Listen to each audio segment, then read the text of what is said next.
اهلا بيكم حلقه جديده من برنامجكم تاني تشويق وش مع دكتوره مي نجيب.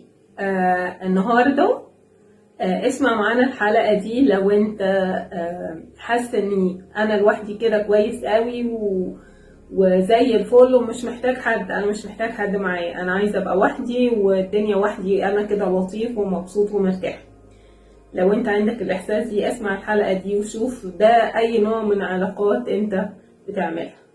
اهلا بيكم مع حلقه جديده من برنامجكم تاني تشويق وش، وبفكركم بسلسلتنا اللي احنا بنشتغل عليها الايام دي، وهي سلسله attachment دي العلاقات بتاعتنا وانواع العلاقات الغير امنه اللي في حياتنا او اللي بتحسسنا بعدم الامان. ان المره اللي فاتت اتكلمنا عن العلاقات الغير امنه القلقانه، والنهارده هنتكلم عن نوع تاني اسمه العلاقات الغير امنه المتجنبه. يعني ايه متجنبه؟ ده اللي هنعرفه دلوقتي.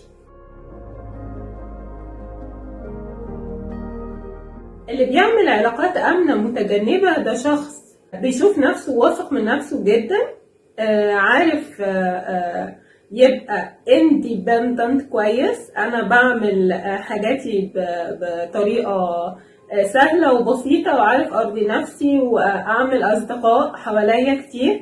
لكن كل علاقاتي هي علاقات سطحيه، علاقات سطحيه بس فيها السمول توك اللي كنا اتكلمنا عنه قبل كده، اللي هو ازيكم عاملين ايه، وحشتونا، الولاد عاملين ايه، طمنونا عليكم. لكن ما بندخلش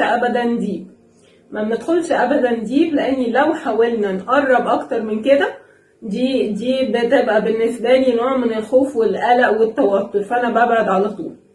الشخصيه اللي بتعمل علاقات متجنبه مش بس كده، هي حواليها اصدقاء كتير وهي ناجحه قوي في شغلها وبيسموه هو الذئب الوحيد في الشغل. يعني هو اللي بيقدر يعمل كل حاجة في الشغل ولوحده، وهو مش محتاج حد، وناجح جدا وشايف ان هو عنده ثقة كبيرة في نفسه، لكن مش عارف يدخل في علاقة عميقة مع حد. طب ايه السبب ان هو مش عارف يعمل ده؟ هنقول دلوقتي. اللي بيعمل علاقات غير آمنة متجنبة ده عادة احنا قلنا ان العلاقات الغير آمنة عادة بتيجي من حاجات في الطفولة، لان الطفل هو اللي بيكون علاقات آمنة مع كل اللي حواليه.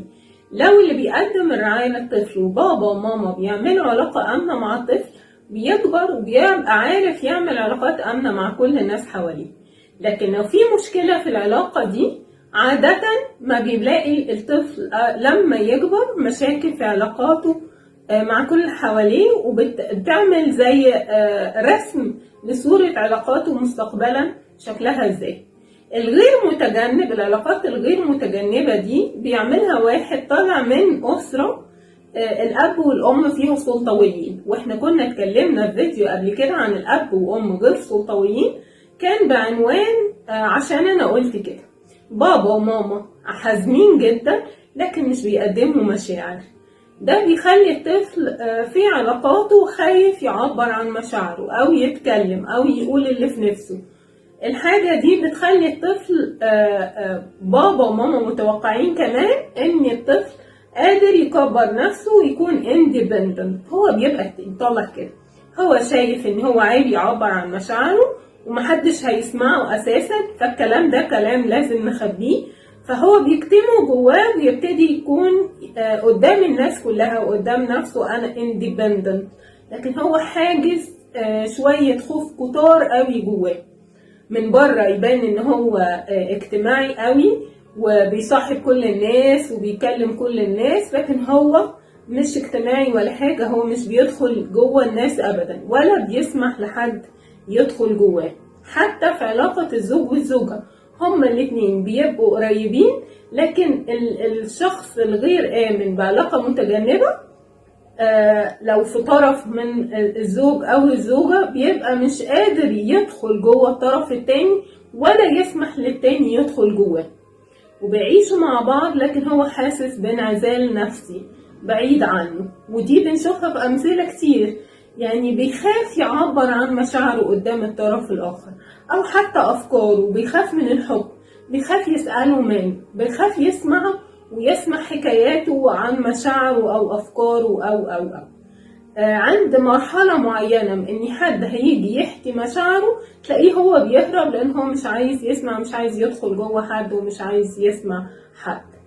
ده جاي منين؟ جاي من أبوة وماما سلطوية، أو بابا وماما بيحرموا الكلام عن المشاعر. إيه تاني؟ أوقات بابا وماما مش بيبقوا حازمين، يعني مش بيبقوا سلطويين، لكن ما عندهمش إقرار المشاعر. يعني يجي الطفل يقول أنا خايف، أنا قلقان، أنا متضايق، أنا بيعبر عن مشاعره. هما بيهملوا المنطقة دي خالص، وكأن الطفل ما قالش حاجة. فالطفل بيجي في دماغه ان كلمة التعبير عن المشاعر وحدها دي حاجة ملهاش معنى، محدش هيسمعني. فهو بيطلع بالفكرة محدش هيسمعني، محدش هقدر اقوله مشاعري دي حاجة مش المفروض ان هي تطلع قدام الناس.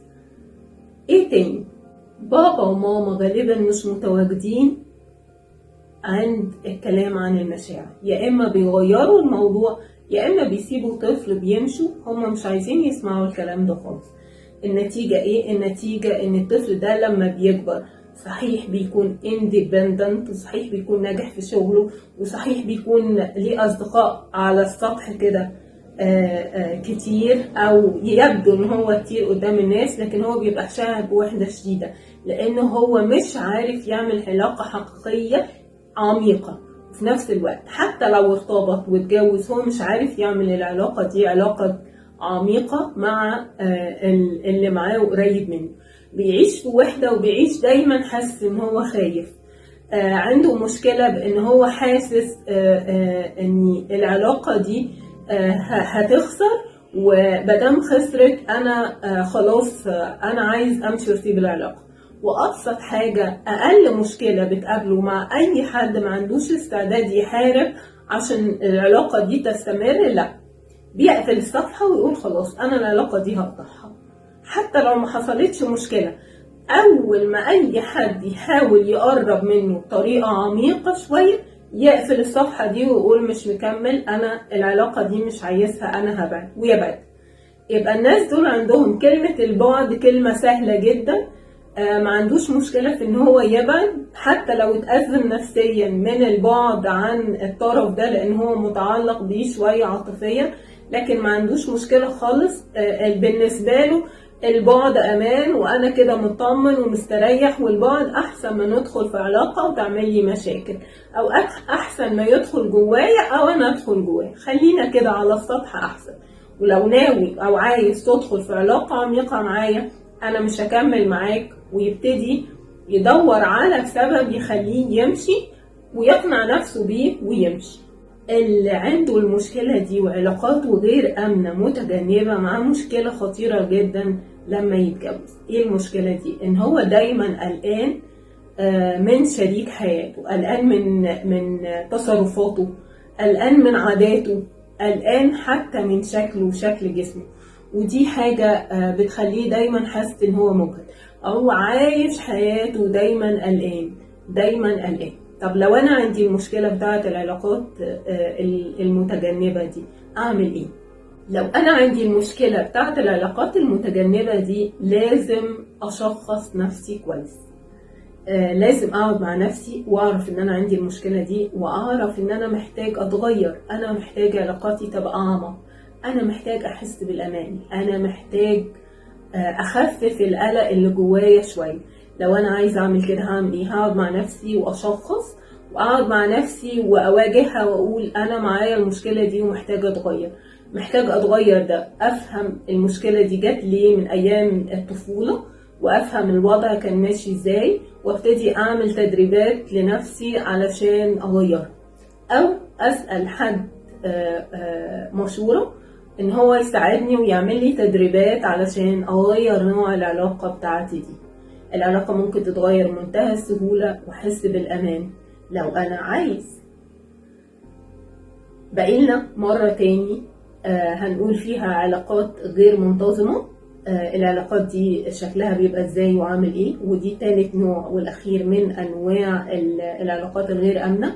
استنونا، اعمل سبسكرايب عشان يوصل لك كمان النوع اللي بعد كده، لو عندك اي سؤال قوله، واحنا هنعمل حلقة مجمعة للأسئلة كلها. شكرا. مع شوية وش وتانيتس ومع دكتورة مي نجي.